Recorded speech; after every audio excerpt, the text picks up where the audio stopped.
నమస్కారం న్యూస్ 21 కి స్వాగతం. హెడ్లైన్స్ చూద్దాం.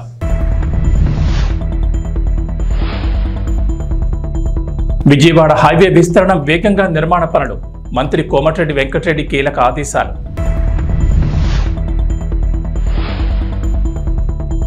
తెలంగాణలో మంకీపాక్స్ కేసుల భయం. వైద్య ఆరోగ్య శాఖ మంత్రి కీలక ఆదేశాలు. మెడికల్ కిట్లు అందుబాటులో ఉంచాలని సూచన.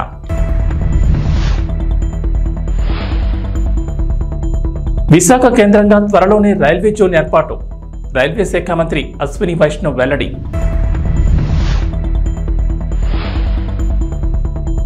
ఏపీలో ఉచితంగా డిఎస్సి కోచింగ్. ఏపీ మంత్రి స్వామి కీలక ప్రకటన.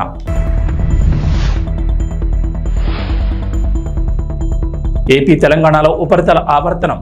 పలు జిల్లాల్లో భారీ వర్షాలకు ఛాన్స్. హైదరాబాద్లో నిర్మించి తలపెట్టిన 4th సిటీ అయిన ఫ్యూచర్ సిటీలో అంతర్జాతీయ ప్రమాణాలతో స్పోర్ట్స్ యూనివర్సిటీ నిర్మించనున్నట్లు సీఎం రేవంత్ రెడ్డి తెలిపారు. సచివాలయంలో స్పోర్ట్స్ యూనివర్సిటీపై అధికారులతో సీఎం రేవంత్ రెడ్డి సమీక్ష నిర్వహించారు. ఒలింపిక్స్ నిర్వహించడమే కాకుండా మన వాళ్ళు పథకాలు గెలుచుకునేలా శిక్షణ ఇచ్చేలా యూనివర్సిటీని తీర్చిదిద్దాలని అధికారులకు సూచించారు. దేశ క్రీడా రంగానికి తెలంగాణ కేంద్ర బిందువుగా స్పోర్ట్స్ యూనివర్సిటీ ఉండాలని ఆదేశించారు. సంచలన నిర్ణయాలతో పాలనలో తనదైన మార్పు ఉండేలా ప్రత్యేక పందాల ముందుకు సాగుతున్న సీఎం రేవంత్ రెడ్డి మరో కొత్త ఆలోచనను ఆవిష్కరించారు. తన మానసపుత్రిక అయిన ఫ్యూచర్ సిటీలో మరో కొత్త ఆవిష్కరణకు శ్రీకారం చుట్టున్నారు. దేశ క్రీడా రంగానికి తెలంగాణ కేంద్ర బిందువుగా ఉండాలని సీఎం రేవంత్ రెడ్డి స్పష్టం చేశారు. 4th సిటీలో భాగంగా తలపెట్టిన యంగ్ ఇండియా స్పోర్ట్స్ యూనివర్సిటీపై ఉన్నతాధికారులతో సీఎం చర్చించారు.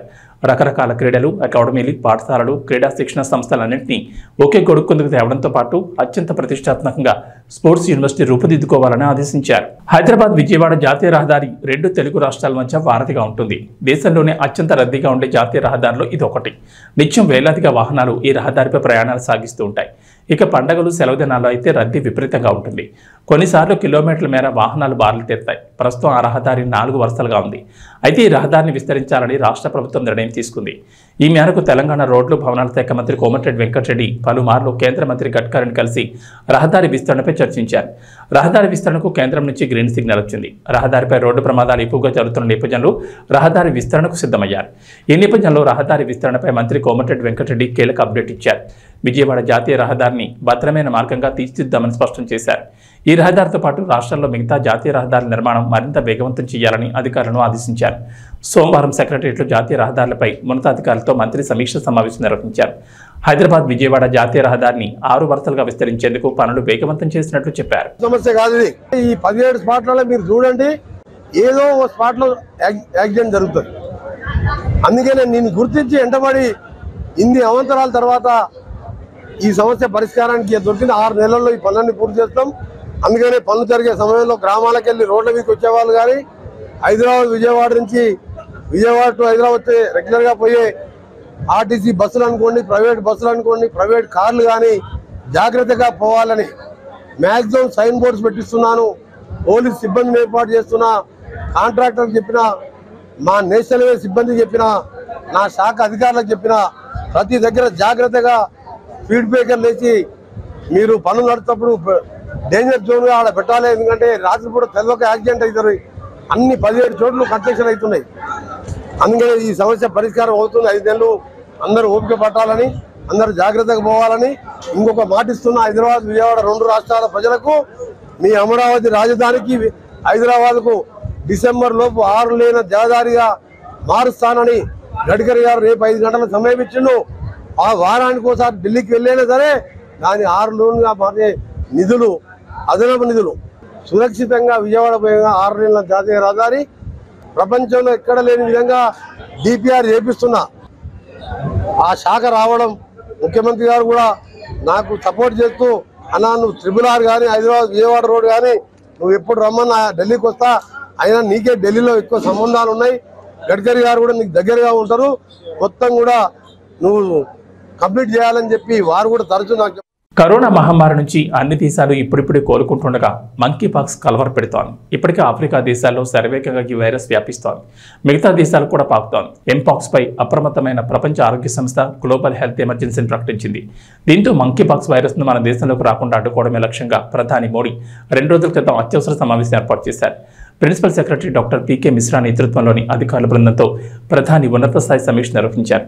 మంకీపాక్స్ని ఎలా ఎదుర్కోవాలనే విషయంపై అధికారులతో చర్చించారు. ఈ సందర్భంగా అన్ని రాష్ట్రాలకు కీలక సూచనలు చేశారు. కేంద్రం సూచనలతో తెలంగాణ ప్రభుత్వం అప్రమత్తమైంది. మంకీపాక్స్పై అలర్ట్గా ఉండాలని రాష్ట్ర వైద్య ఆరోగ్య శాఖ మంత్రి దామోదర్ రాజ్ నరసింహ ఆ శాఖ అధికారులకు కీలక ఆదేశాలు జారీ చేశారు. మంకీపాక్స్ నివారణకు అవసరమైన మెడికల్ కిట్లు, మెడిసిన్ సిద్ధంగా ఉంచాలన్నారు. ఈ మేరకు సోమవారం సచివాలయంలో మంకీపాక్స్పై వైద్య ఆరోగ్య శాఖ ఉన్నతాధికారులతో మంత్రి సమీక్ష సమావేశం నిర్వహించారు. రాష్ట్రంలో ఈ వ్యాధికి సంబంధించి ఎలాంటి కేసులు నమోదు కాలేదని చెప్పారు. ప్రజలు భయపడాల్సిన అవసరం లేదని స్పష్టం చేశారు. అయితే ముందు జాగ్రత్త చర్యగా గాంధీ ఫీవర్ హాస్పిటల్స్లో స్పెషల్ వార్డులు అందుబాటులో ఉండేలా ఏర్పాట్లు చేయాలన్నారు. ఆంధ్రప్రదేశ్కు కేంద్రం నుంచి తీపి కబరింది. రాష్ట్రానికి సాకి అసిస్టెన్స్ ఫర్ క్యాపిటల్ ఇన్వెస్ట్మెంట్ కింద నిధులు ఇచ్చేందుకు కేంద్రం గ్రీన్ సిగ్నల్ ఇచ్చింది. ఇందులో తొలి విడతగా 1500 కోట్లు విడుదల చేశారు. ఆర్థిక కష్టాల నుంచి రాష్ట్రాన్ని గట్టెక్కించడానికి ఏ మార్గాల్లో నిధులు రాబట్టాలన్న దానిపై ప్రభుత్వం కసరత్తు చేస్తోంది. రాష్ట్రానికి కేంద్రం నుంచి నిధులు తెచ్చుకునేందుకు ఉన్న అన్ని మార్గాలపై ఫోకస్ పెట్టింది. ఈ మేరకు ఇప్పటికే రాష్ట్ర ప్రభుత్వం ప్రతిపాదనలు పంపించింది. ఇప్పటికే రాష్ట్ర ఆర్థిక మంత్రి పయ్యావుల కేశవ్ 2 సార్లు ఢిల్లీ వెళ్లి కేంద్ర ఆర్థిక మంత్రి ఆ శాఖ ఉన్నతాధికారులతో మాట్లాడిన సంగతి తెలిసిందే. తాజాగా ముఖ్యమంత్రి నారా చంద్రబాబు నాయుడు కూడా ఢిల్లీ వెళ్లి నిధుల కోసం ప్రయత్నాలు చేశారు. మరోవైపు కేంద్రం అన్ని రాష్ట్రాల్లో మూలధన వ్యయం పెరిగే విధంగా ఒక ప్రత్యేక పథకాన్ని అమలు చేస్తోంది. కేంద్రం దీనికోసం నిధులు ఇస్తోంది. దాదాపు 50 ఏళ్ల పాటు ఎలాంటి వడ్డీ చెల్లించిన అవసరం లేకుండా కేంద్రం రుణం రూపంలో ఈ నిధులను సమకూరుస్తుంది. ఈ ఆర్థిక సంవత్సరంలో ఈ పథకం కింద రాష్ట్రానికి 2200 కోట్లు ఇచ్చేందుకు కేంద్రం అంగీకరించింది. సాకి కింద రూపొందించిన విధి విధానాల ప్రకారం రాష్ట్రం నుంచి ప్రతిపాదనలు పంపితే కేంద్రం ఆమోదిస్తుంది. ఏపీలో డిఎస్సికి సిద్ధమవుతున్న వారికి సాంఘిక సంక్షేమ శాఖ మంత్రి డోలా శ్రీ బాలవీరాంజనేయ స్వామి శుభవార్త చెప్పారు. త్వరలో డిఎస్సి, ఎస్సీ అభ్యర్థులకు ఉచితంగా శిక్షణ అందిస్తామని, అన్ని జిల్లా కేంద్రాల్లో 3 నెలల పాటు శిక్షణ ఇవ్వనున్నట్టు తెలిపారు.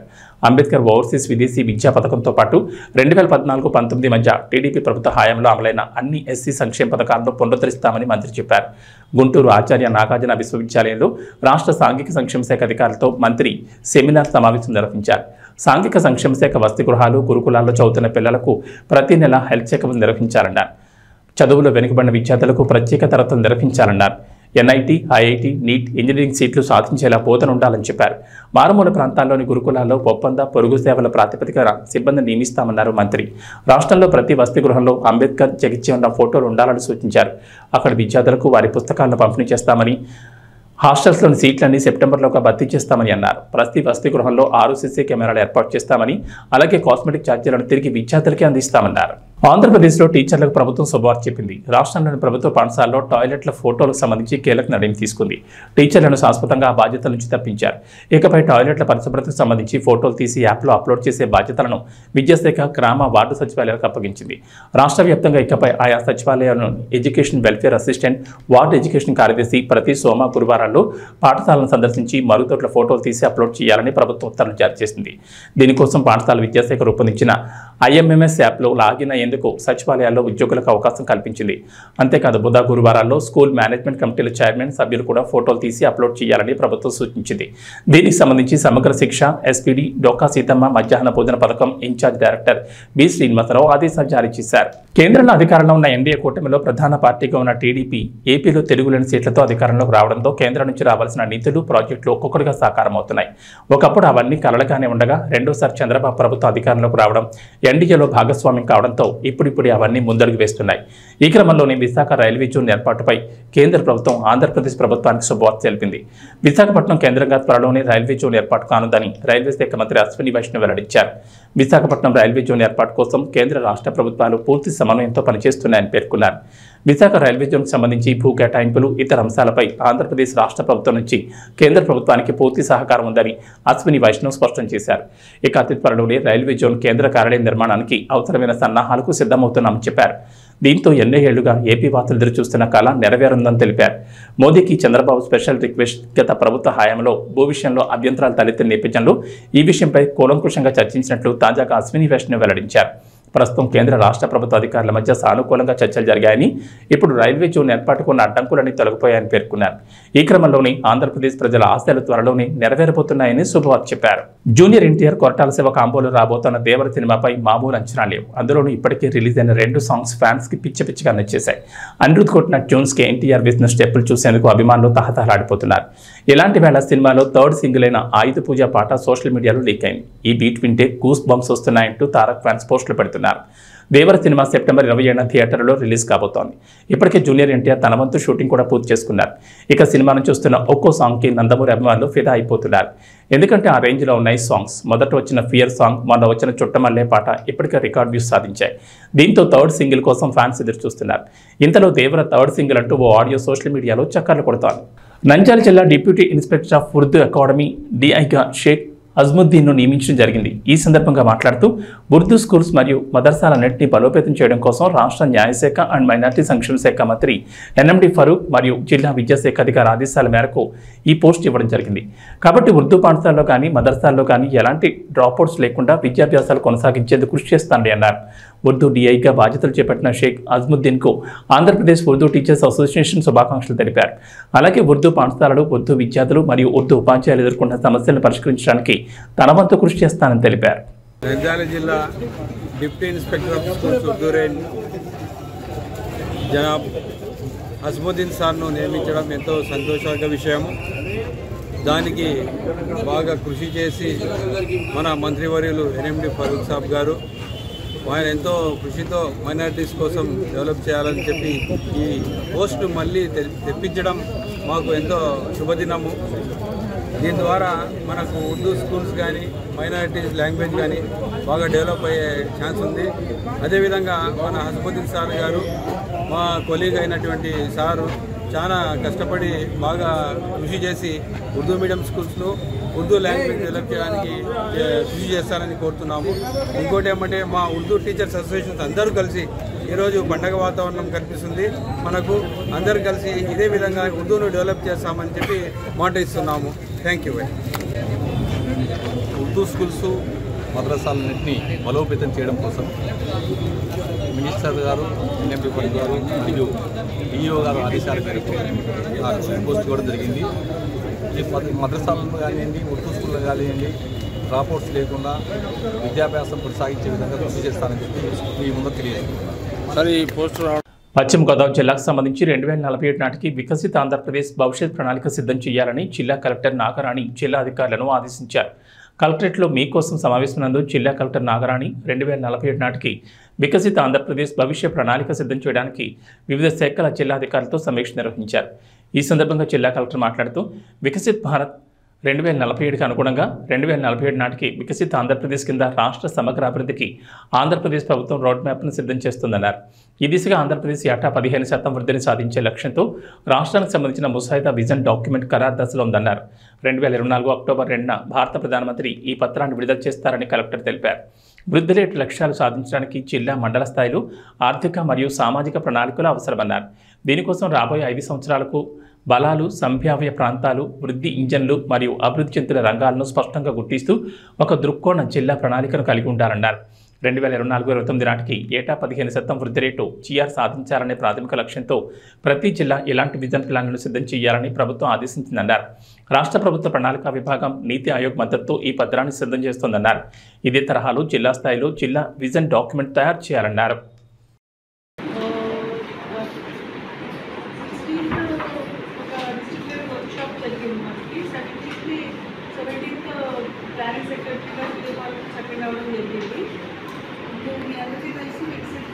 భారత్ 2047 లైన్స్లోనే మన వికసిత ఆంధ్ర 2047 ప్లాన్స్ చేసుకోవడానికి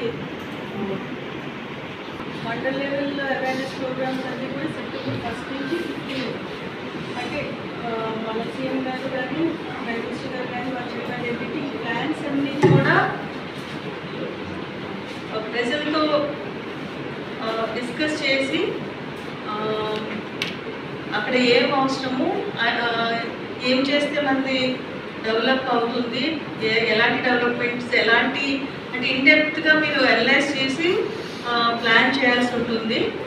ప్లానింగ్ అంటే వెంటనే ఇన్ని బిల్డింగ్స్ కావాలి, ఇన్ని రోడ్స్ కావాలి పెడుతూ ఉంటాం మనం. ఆ విధంగా కాకుండా ఇప్పుడు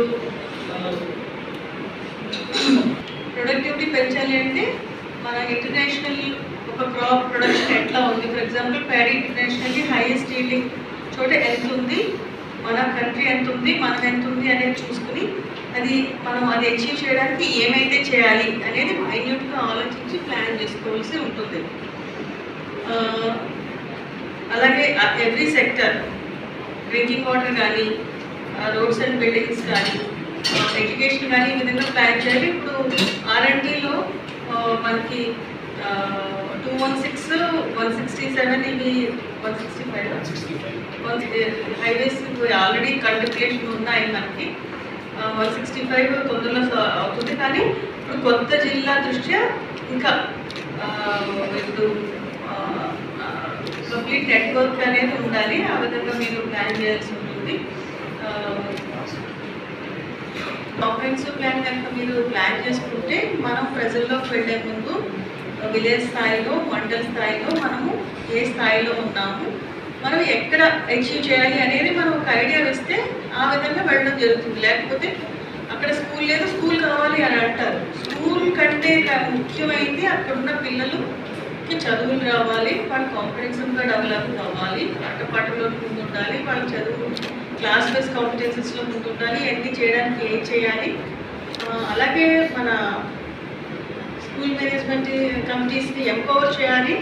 ఇన్స్టిట్యూషన్ బిల్డింగ్స్లో కూడా మన ప్లాన్స్లో పెట్టుకోవాలి. ఇవన్నీ మీరు by end of this month మనకి డిపార్ట్మెంట్ వైజ్ జిల్లా సమగ్ర అభివృద్ధికి ఏం కావాలి అవన్నీ మనం ప్లాన్ చేసుకుంటే ట్రైనింగ్స్, ఇన్స్టిట్యూషన్ బిల్డింగ్ యాక్టివిటీస్ ఏం ఉండాలి అండ్ కన్స్ట్రక్షన్స్ ఏం కావాలి ఇవన్నీ కూడా ప్లాన్ చేసుకుంటే మనం by end of this month from 1st September onwards villages mandal లెవెల్లో మనకి ఆల్ స్టేక్ హోల్డర్స్ మీటింగ్స్ పెట్టుకోవడానికి కుదురుతుంది. మనం ఆ విధంగా లీడ్ చేసేటట్టు ఉండగలగాలి. ప్రతి డిపార్ట్మెంట్ వైజ్ ఒక బేసిక్ ఇన్ఫర్మేషన్, మనం where we are standing, what we want అనేది మన చేతిలో ఉంటే అవి వచ్చే ప్లాన్స్, విలేజెస్ నుంచి వచ్చే ప్లాన్స్ కూడా ఒక అర్థవంతంగా ఉండే అవకాశం ఉంది. చూస్తే మనం అన్ని చోట్ల కూడా ఎగ్జిక్యూట్ చేయొచ్చు. ప్రామినెంట్ ప్లేసెస్ మనం అవేర్నెస్ పంపించాలి. పిల్లల పార్టిసిపేషన్ ఎంకరేజ్ చేయడానికి పెట్టాల్సి ఉంటుంది. అలాగే ఆన్లైన్ అప్డేట్ కూడా పెడతారు. సో సలహాలు, సూచనలు ఇవ్వడానికి అవకాశం ఉంటుంది.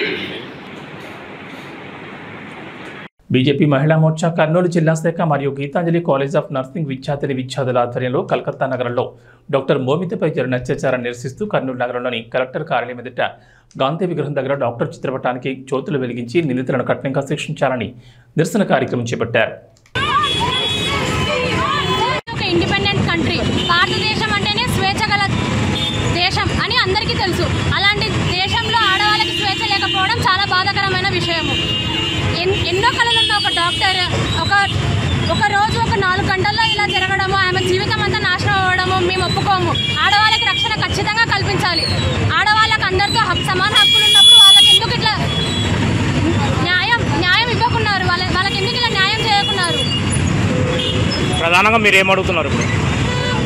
ఎప్పుడైనా కానీ ఆడవాళ్ళకి బయటకు రాత్రి సరే అయినా సరే బయటికి వచ్చినా సరే మహిళలకు రక్షణ అనేది కావాలి. ఒకవేళ ఎంత ఉద్దేశంతో వచ్చినా సరే వాళ్ళకి వెంటనే శిక్ష పడాలని కోరుకుంటున్నాను.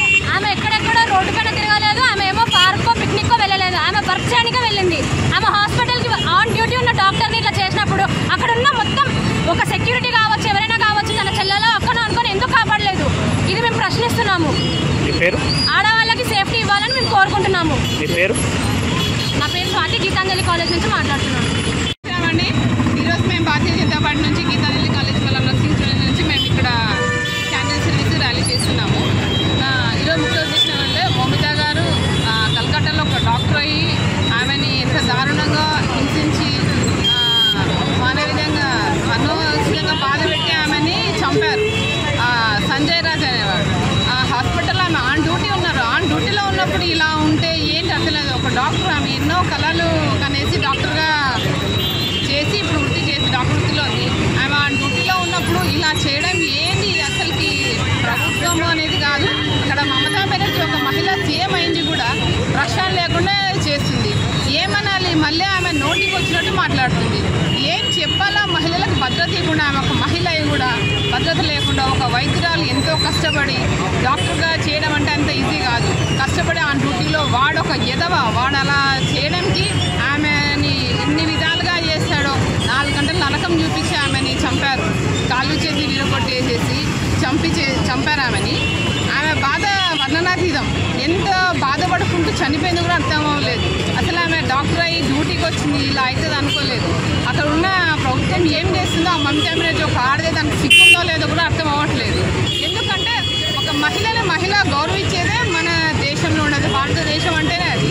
ఆమె ఏమి అనుకుంటుందో మళ్ళీ నోటికి వచ్చినట్టు ఈ మధ్య రూమర్లు మళ్ళీ చెప్తూనే ఆమె మాది ఒక డిమాండ్ ఒకటే అండి, మహిళలకు భద్రత కల్పించాలి. మమతా బెనర్జీ సీఎం అయి రాజీనామా చేయాలి. ఆ నిందితులను వెంటనే శిక్షించాలి. ఇంకొకటి మేము ఒక విన్నవించిన మా మహిళల అందరి తరఫున ఇలా ఎవరైనా సరే వీళ్ళే కాదు, ఏ మహిళ అనేది వాళ్ళు డాక్టరే కాదు, డైరెక్ట్ ఎవరైనా చెప్పాలి. అందరికి మహిళలకు ఒకటే, ఎవరైనా ఇలా చేశా అంటే వాళ్ళని నడి రోడ్డు మీద షూట్ చేసి పడేయాలి. లేకుంటే అప్పటికప్పుడు స్పాట్లో ఉదయం తీయాలి.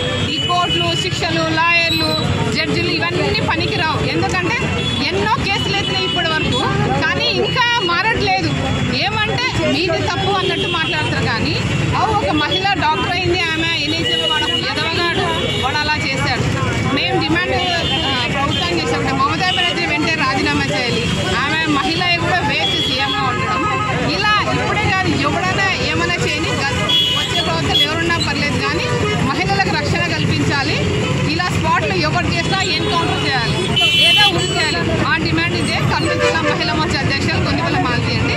ఈరోజు మాకు ఇక్కడ సహకరించిన కాలేజ్ పిల్లలు, స్టూడెంట్స్, పార్టీ వాళ్ళందరికీ, పత్రికా మిత్రులందరికీ నమస్కారం అండి. జై శ్రీరామ్.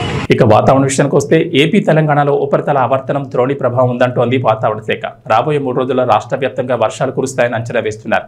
వచ్చే 2.5 గంటల్లో కోస్తా, రాయలసీమల్లో పలుచోట్ల భారీ వర్షాలు కురుస్తాయని వాతావరణ శాఖ అధికారులు తెలిపారు.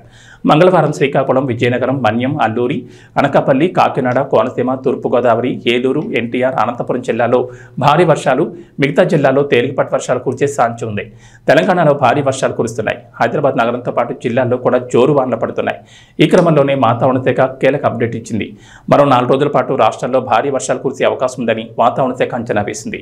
ఈ నేపథ్యంలో భారీ వర్ష సూచన ఉన్న పలు జిల్లాలకు ఎల్లో అలర్ట్ జారీ చేసింది. ఆయా జిల్లాల ప్రజలు అప్రమత్తంగా ఉండాలని అధికారులు సూచించారు. ఏబీ బులెటిన్ విశేషం. నమస్కారం.